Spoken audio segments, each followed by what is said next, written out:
¿Qué tal, queridos amigos? Un gran saludo a todos para hablar de los refugios marianos, de cómo organizarlos, cómo convencer a la gente necia. La verdad es que no es nada fácil, porque cómo hablar de formar parte del remanente fiel de las comunidades de vida cristiana si no viven su vida cristiana, nunca la han vivido. Son gente a quienes la fe no le dicta actitudes. Entonces, ¿qué vamos a hacer con esos? Puede estar que la señora convencida, pero el señor no está convencido, ni los hijos. O puede estar convencida la señora y el señor, pero los hijos andan por otro lado. Entonces, no es fácil. Pero les quiero dar algunos puntos que pueden ayudar, basados en mi experiencia de cómo yo formé las primeras comunidades de vida cristiana, los primeros refugios, hace ya 8 años o más.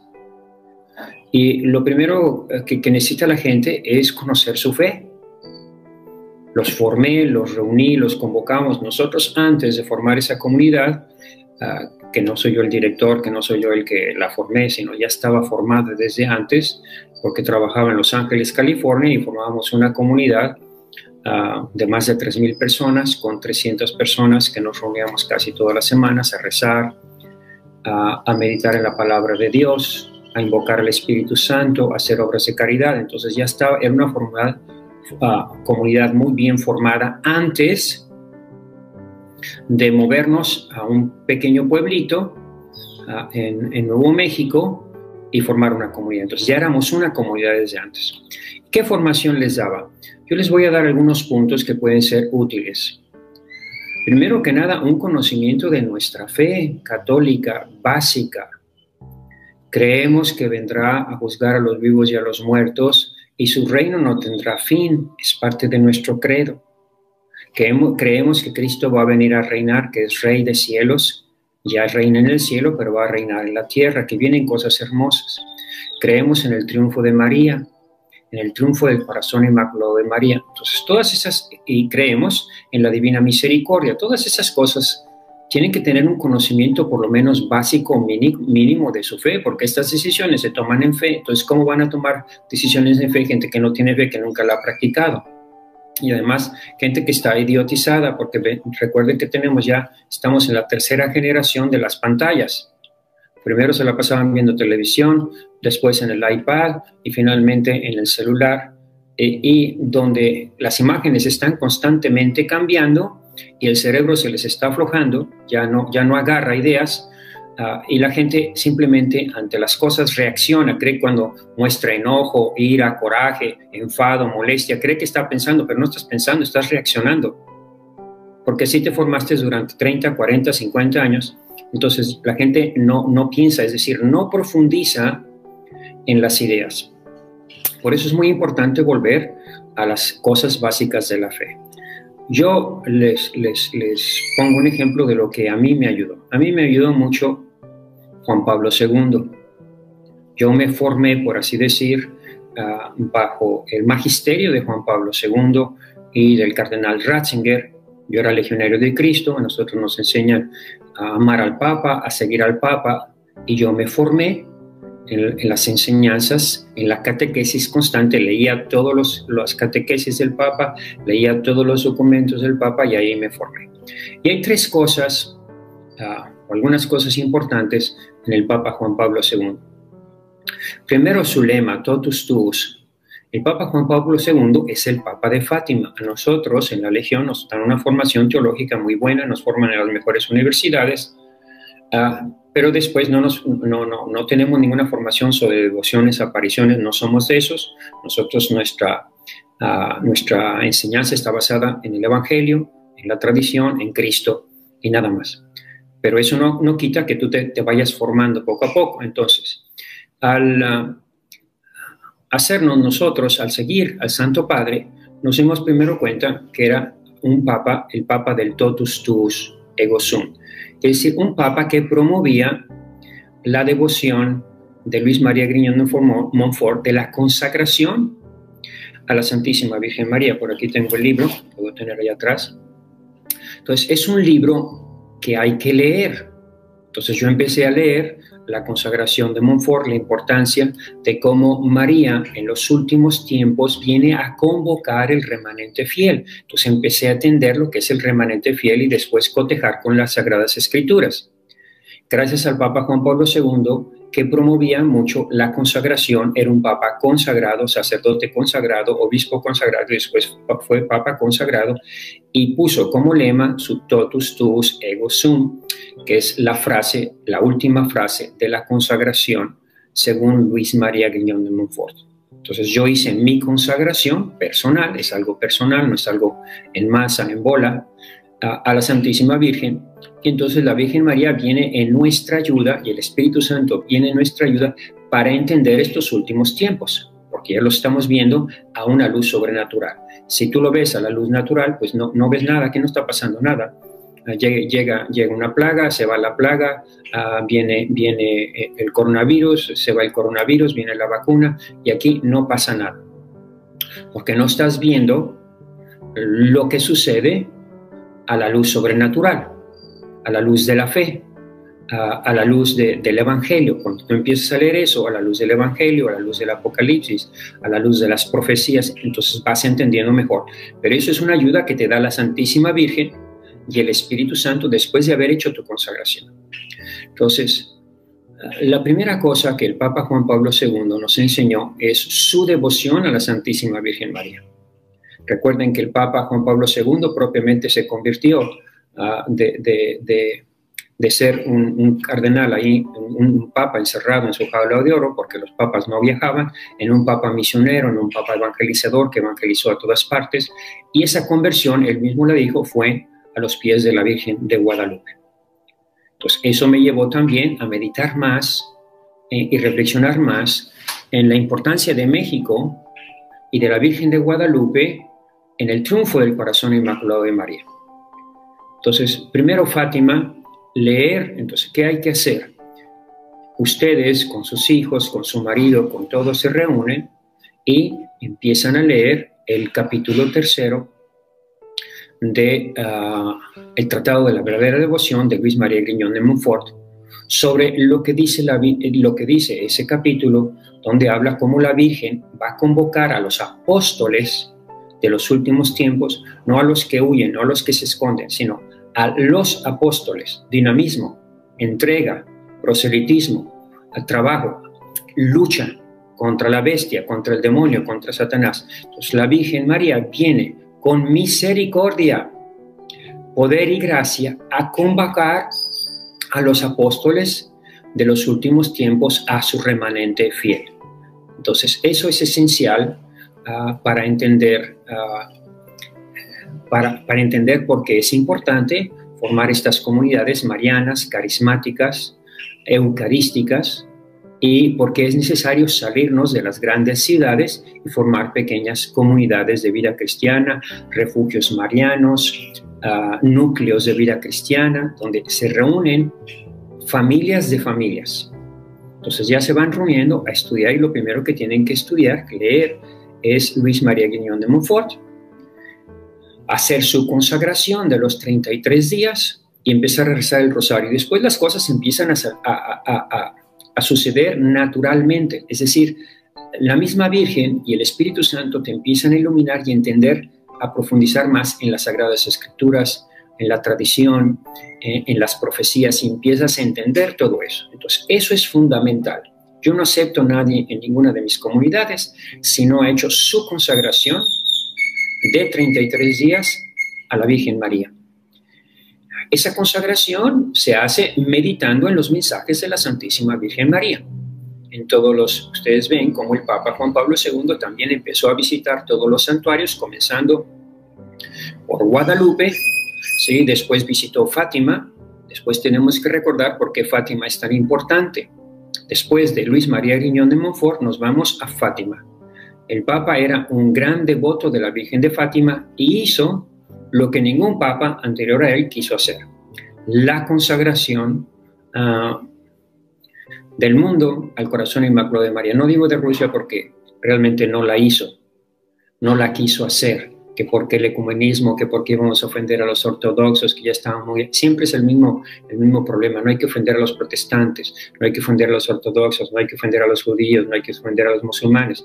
Y a raíz de eso, pues ya no podemos predicar nada, porque a los musulmanes y a los judíos les ofende la encarnación del Hijo del Hombre, a los cristianos les ofende nuestro amor a la Virgen María. Pues entonces no vamos a... ¿Para qué somos católicos, caramba?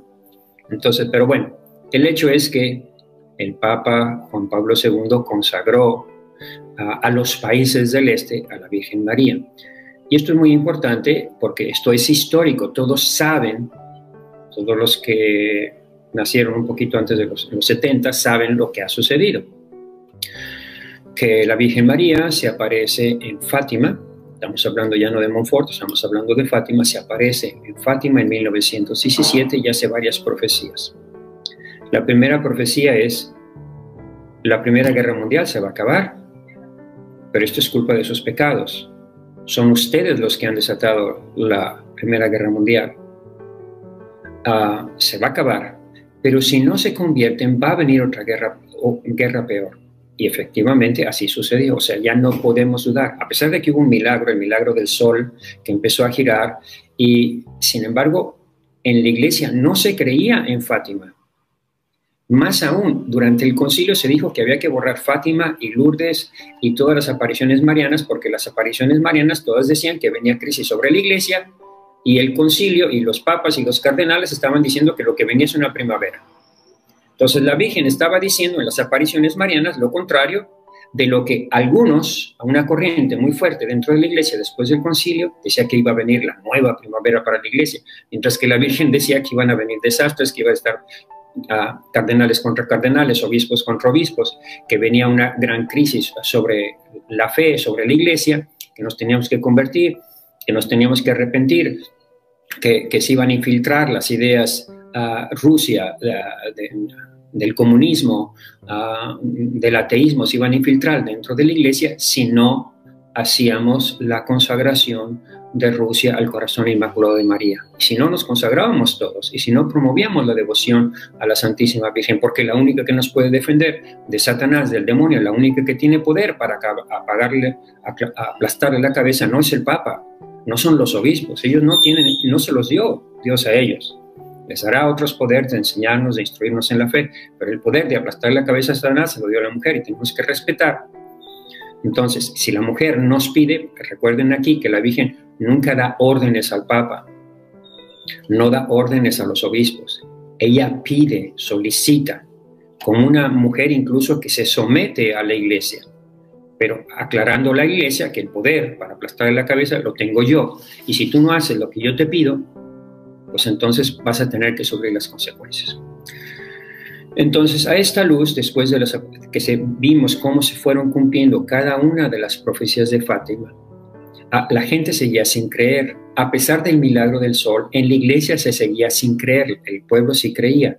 El pueblo sí iba conservando la fe, amando a María, sirviendo a María, pero en la iglesia había una corriente de escepticismo hacia las apariciones, hacia las profecías, hacia las visiones marianas, incluso hacia la devoción mariana. Incluso había sacerdotes que en medio de la misa rompían el rosario y dice, esta oración ya no sirve. Estábamos hablando de esos tiempos después del concilio, donde las devociones marianas fueron, por así decir, desapareciendo de la iglesia. Entonces, la profecía de la Primera Guerra Mundial se cumple, si no se convierte, vendrá otra guerra peor, y vino la Segunda Guerra Mundial. Esto lo digo para que vean que cualquier gente que tenga un poquito de cultura, aunque no tenga fe, entiende que todo lo que profetizó la Virgen en 1917 se fue cumpliendo. Todo esto hasta llegar a 1981, 13 de mayo de 1981, donde una sociedad secreta prepara el crimen mejor preparado, donde contratan a un sicario, a Liaca, que no le fallaba a una bala a 100 metros, a un clavo con la bala, le podía pegar a 100 metros de distancia. Era un sicario profesional, no fallaba. Y estaba a 3 metros del Papa. El 13 de mayo de 1981 le dispara y no lo mata. El Papa al día siguiente, todo esto es histórico, son datos que ustedes pueden verificar en internet. Al día siguiente el Papa se despierta y le dice al secretario, Santidad, ¿sabe qué día fue ayer? Y el Papa le dice, pues no sé ni qué día es hoy, no sé ni dónde estoy, está en el hospital. Ayer atentaron contra su vida y se salvó de milagro. El doctor dice que la bala hizo zigzag. Una bala de 9 milímetros no hace zigzag, es decir, iba hacia una vena principal de su cuerpo y se desvía y se vuelve a enderezar. Y dice el Papa, pues fue un milagro. Efectivamente, Santiago, ¿sabe qué día fue ayer? Fue ayer, no sé ni qué día es hoy. Ayer fue 13 de mayo, día de la Virgen de Fátima.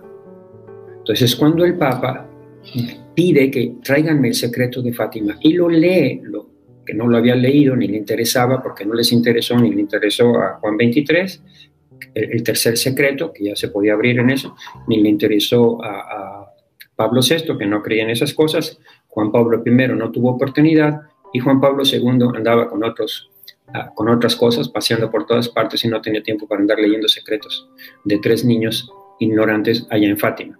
Hasta que está en el hospital, lee el tercer secreto y ahí lee que vemos a un obispo vestido de blanco caminar entre cadáveres, que va subiendo una montaña donde hay una cruz que parece hecha de corcho, le disparan y el Papa cae muerto.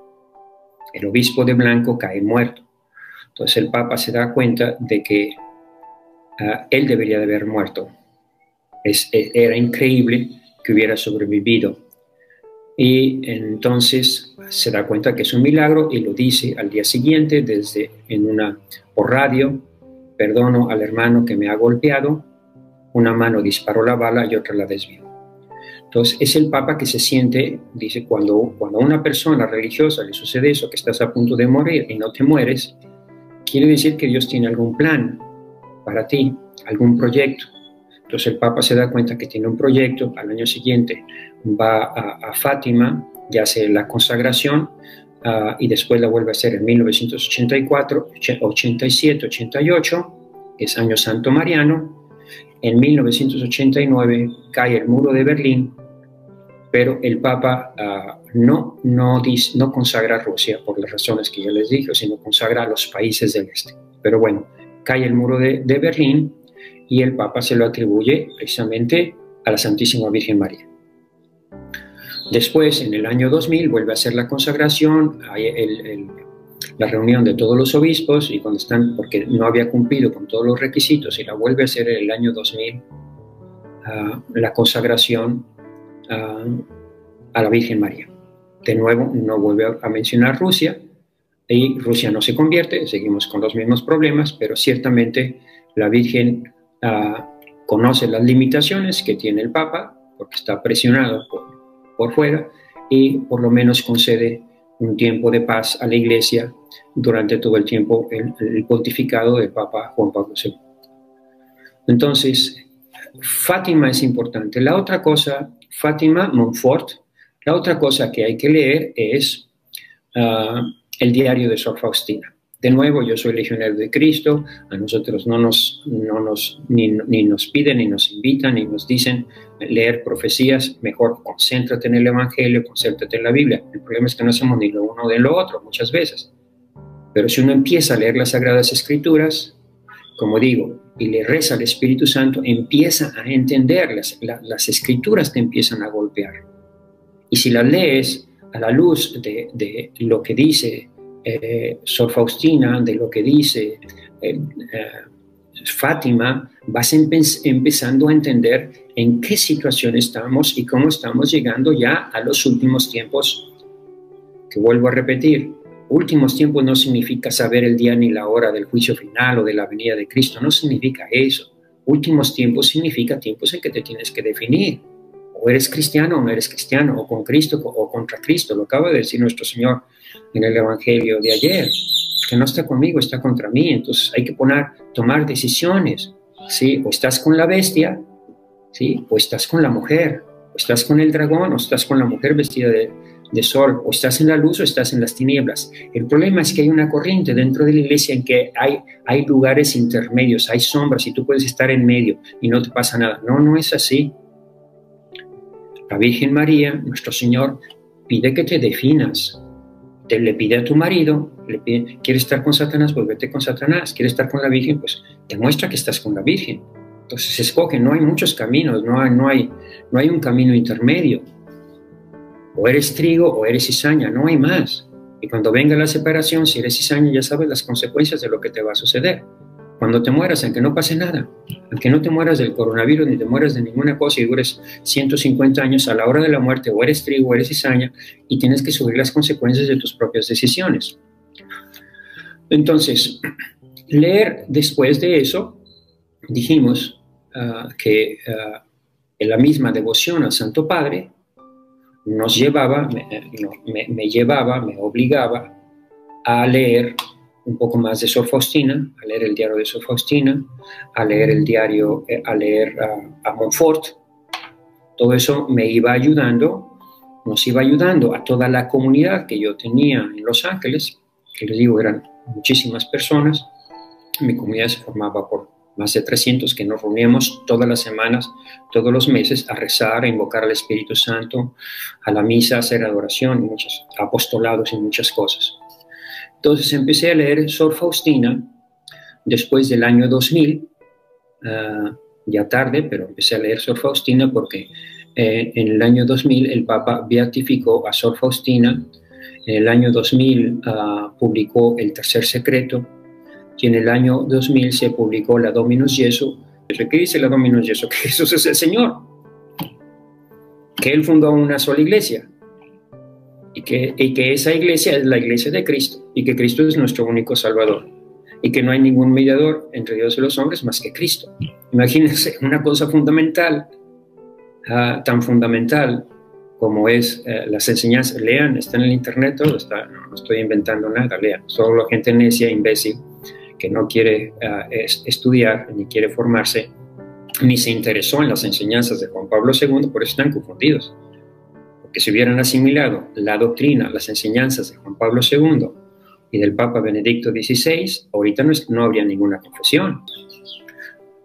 Aquí meto otra profecía que puede ser interesante, que es la de Catalina Emmerich, donde dice, donde veía cómo los enemigos de la iglesia iban destruyendo la iglesia, la iglesia de nuestro Señor Jesucristo, le iban destruyendo los señores con delantal, a mazazos, y los que querían ayudar a la iglesia lo hacían sin ganas, lo hacían sin esfuerzo, lo hacían sin coordinación, cada quien por su lado, hasta que llega casi hasta el santo de los santos, cuando ya se va a destruir todo, y en eso aparece la Santísima Virgen María, huyen todos los demonios, ¿sí?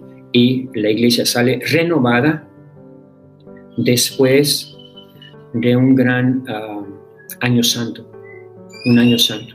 que puede ser o el 2033, que es una cosa muy curiosa. El 2031 celebramos el 500 aniversario de la Virgen de Guadalupe, que indudablemente estará relacionado con el triunfo del Corazón Inmaculado de María, el papel tan importante que tiene México en el triunfo, y después viene el año santo, el triunfo de Cristo, el reinado de Cristo. Puede ser antes, puede ser después, pero digo, todos sabemos que primero viene a esta luz de lo que estoy diciendo, el triunfo de María, después el reinado de Cristo. Y volviendo a la idea central, la importancia de nuestra consagración a la Virgen María y prepararnos para la victoria. Porque se cumplieron todas las profecías, como he dicho, de Fátima, se tiene que completar la última. Al final, mi corazón inmaculado triunfará. Esa es una. Y la otra, decíamos, la de Sor Faustina, ¿sí? De Polonia saldrá una chispa que preparará el mundo para mi última venida, que no es un momento de tragedia. Preparar el mundo para su venida es ponerte de fiesta, tener tu lámpara encendida, tu alcuza llena de aceite y tu túnica blanca. No seas tonto, no seas ignorante, tienes que prepararte para la fiesta. Porque si no te preparas para la fiesta y te agarra nuestro Señor sin el vestido de fiesta, te va a expulsar a las tinieblas. Está en la Escritura. Aquí no estoy citando a Sor Faustina, aquí estoy citando la Escritura de aquel que entró y le dice, amigo, ¿qué estás haciendo aquí, caramba? No, es que yo quiero entrar al cielo. Sí, ya sé que todos quieren, al final todos van a querer entrar al cielo, porque nadie se quiere al infierno. ¿Y dónde está tu traje de fiesta? ¿Dónde está tu traje de fiesta? y no supone que responder, dice, agárrenlo y échenlo a las tinieblas exteriores. ¿No tuviste tiempo para prepararte? ¿No te dio nuestro Señor suficientes avisos para que te prepararas? ¿No debes estar preparado? ¿No debes de vivir en gracia todo el tiempo? ¿Por qué no lo hiciste? Para facilitarte precisamente que tú estés preparado para los últimos tiempos, envío a mi madre para convocar a ese remanente fiel. Entonces, con estas ideas, queridos hermanos, les puede ayudar a ustedes a entender. Entonces, te juntas con tus hijos necios que están jugando al TikTok, te juntas con tu marido que está distraído y que cree que va a volver otra vez a los negocios y que todo va a volver a comenzar de nuevo y que se va a vacunar. Te juntas con ellos y empiezas a leer Luis María Guiñón de Montfort, visitan la página María Maestra de los Apóstoles de los Últimos Tiempos, donde están meditaciones para 33 días, hacen su consagración de toda la familia, empiezan a rezar el rosario todos los días, porque consagrado significa consagrado. Es decir, estás consagrado a María, pues te vuelves esclavo de María. Traes tu escapulario, traes tu medalla milagrosa, ¿sí? Demuestras, no te avergüenzas de tu consagración, vives tu consagración, rezas tu rosario todos los días y si se puede, los 3 rosarios completos. El rosario completo se compone de 150 Aves Marías. Recuerden, no es más ni es menos. 150 Aves Marías es un rosario completo. Entonces rezan su rosario y empiezan a meditar en las profecías marianas. Es la Virgen María y el Espíritu Santo, como dice Montfort, vienen en la ayuda de ustedes. Y así, esas personas que no están preparadas, que no están formadas, empiezan a formarse en lo fundamental, que es su fe católica. Porque ¿cómo quieres formar un refugio mariano donde ni siquiera creen en la Virgen, donde con gente que ni siquiera cree en el rosario, que se mete a ver pornografía, que está haciendo estupidez y media y que no sabe que Dios nos está dando signos más claros? Porque más signos más claros no nos los puede dar. Están esperando todavía el gran milagro, pues ya está sucediendo y los avisos ya están dados para los que tienen un poquito de sentido común. Ya están los avisos que todos sabemos que lo que viene es peor. Entonces, nos preparamos para formar esas comunidades. Olvídense de refugios. Yo uso la palabra refugios marianos porque si no la gente no me entiende. Pero no me gusta la palabra refugio porque el refugio te relaciona la palabra refugio con miedo. Y no se trata de miedo, se trata de fe. ¿Sí? Yo me voy a uso como refugio la Virgen María, el corazón inmaculado de María, porque tengo fe, porque sé que con ella hay victoria contra el demonio y contra la muerte en pecado mortal. Sé que si soy devoto de la Virgen María, no me voy a ir al infierno. La Virgen María me va a sacar de las garras del demonio, me va a sacar de esa crisis de fe. Entonces, por eso es tan importante esta consagración. Entonces, con nuestros hijos hacemos nuestra consagración, empezamos a meditar, a leer los mensajes de la Virgen, todos los mensajes de la Virgen, los de Medjugorje, los de Garabandal, todos. Los de que se apareció debajo del freeway, lo que se apareció en una pared, que en un árbol, allá cuando vivía en Los Ángeles, la Virgen se aparecía en los árboles y todos se convertían. Pues bueno, muy bien, perfecto. Pero nosotros leemos todas las profecías marianas a la luz de la Escritura. Entonces, eso nos ayuda a conocer más la Sagrada Escritura. Cuando tú ya tienes un conocimiento de la Escritura, puedes leer todas las apariciones marianas y ver aquello que te está confirmando que coincide con las Sagradas Escrituras.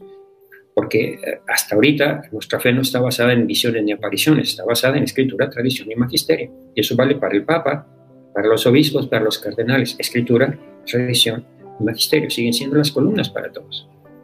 Entonces, hacen su consagración, empiezan a leer el diario de Sor Faustina completito, el diario de Sor Faustina, o puedes subrayar pasajes que a ti te interesan, que tú sientes que tus hijos, tu marido necesitan escuchar, especialmente sobre lo que dice Sor Faustina: antes de venir como Rey de Justicia, vengo como Señor de Misericordia, de Polonia saldrá una chispa que preparará el mundo para mi segunda venida. Entonces ya sabemos todos esos. Es que tú no puedes saber que cuándo va a venir Jesús, que el día... No estoy diciendo que lo sé, estoy diciendo que todo lo que sucede nos está advirtiendo de que tenemos que estar preparados, aunque no pase nada. Si vives en gracia, si tienes tu túnica blanca, tu lámpara encendida, si estás confesado, si en esta cuaresma haces tu confesión en general, pues ya estás preparado, caramba. Y si no pasa nada, de todos modos debes de vivir en gracia, de todos modos tienes que hacer tu confesión general, de todos modos tienes que vivir tu fe. El problema es que la gente no quiere vivir su fe y esperar a que pase algo para convertirse, pues te va a ir muy mal. Te va a ir muy mal si haces eso, por necio, por tonto, por ignorante. Entonces, esas son las cosas que tenemos, que nos pueden ayudar a que toda la familia, o que varias familias, se juntan, como yo lo hice, allá en Los Ángeles, juntaban a mi gente y hablábamos de la Divina Misericordia. Yo fui el promotor, gran promotor de la Divina Misericordia en todo Estados Unidos. Los eventos más grandes de la misericordia los hacía yo, más que en Polonia. Más de 10,000 personas iban a los eventos de la Divina Misericordia. Entonces, porque todos me dicen que yo hablo del fin del mundo y del juicio, del castigo de Dios. No, yo hablo de la misericordia de Dios. Y que si no te acoges a la misericordia de Dios, tienes que sufrir las consecuencias. Que si no te acoges a María, pues vas a estar del otro lado. Nada más advierto de esas cosas, no estoy asustando a nadie. Es más, ¿cómo me acusan de asustarme? Si yo les digo a todos, no tengan miedo, no confíen en la ciencia, confíen en Dios, no tengan miedo. Todo el tiempo les estoy diciendo. Entonces, cuando les digo no tengan miedo, lo importante aquí es la fe. Lo importante es hacer opciones de fe ya ahora. Por María, por Cristo, por el Evangelio, invocar al Espíritu Santo para que nos ayude. Si ustedes leen Sor Faustina, el diario de Sor Faustina sobre la misericordia, el Tratado de la Verdadera Devoción y Fátima y las profecías, en ese contexto, todas las familias, todos los que no creen o no entienden lo que está pasando, se puede formar una armonía de comunidades dentro de la ciudad. Para hacer esto no tienen que salir de la ciudad, no tienen que escapar a ningún lado, no tienen que hacer nada.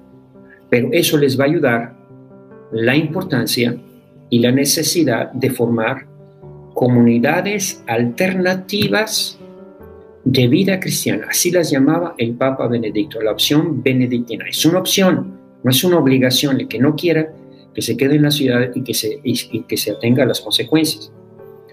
Entonces, pero esto es una opción. Es más, yo lo llamo vocación. Tienes que sentir un llamado. La gente mía, que se salió de Los Ángeles hace 8 años, no se salió porque yo les dije, recen al Espíritu Santo, le rezaron 30 días, le pidieron unas señales a Dios, Dios les dio las señales y ellos se fueron a donde ellos lo digo. Yo no la formé, yo formé la comunidad, formamos en comunidad. Por eso les digo, la mejor manera de formar estas comunidades antes de querer salir de la ciudad y formar estos refugios marianos, conviene que en la ciudad se junten varias familias a rezar. Basta que recen el rosario y lean invoquen al Espíritu Santo, lean un poco de la Escritura y un poco de los mensajes, y entonces empieza a haber toda una transformación en esa comunidad. Nada más, que Dios los bendiga, que tengan un bonito día. San Juan Diego Radio te invita a que seas parte de la evangelización. Haz un donativo visitando www.sanjuandiegoradio.com. Da clic en donar y sigue las instrucciones. O dale clic al link que aparece en la descripción del video. O escanea el código QR que aparece en tu pantalla. Gracias a tu aportación, la palabra llegará a más hermanos.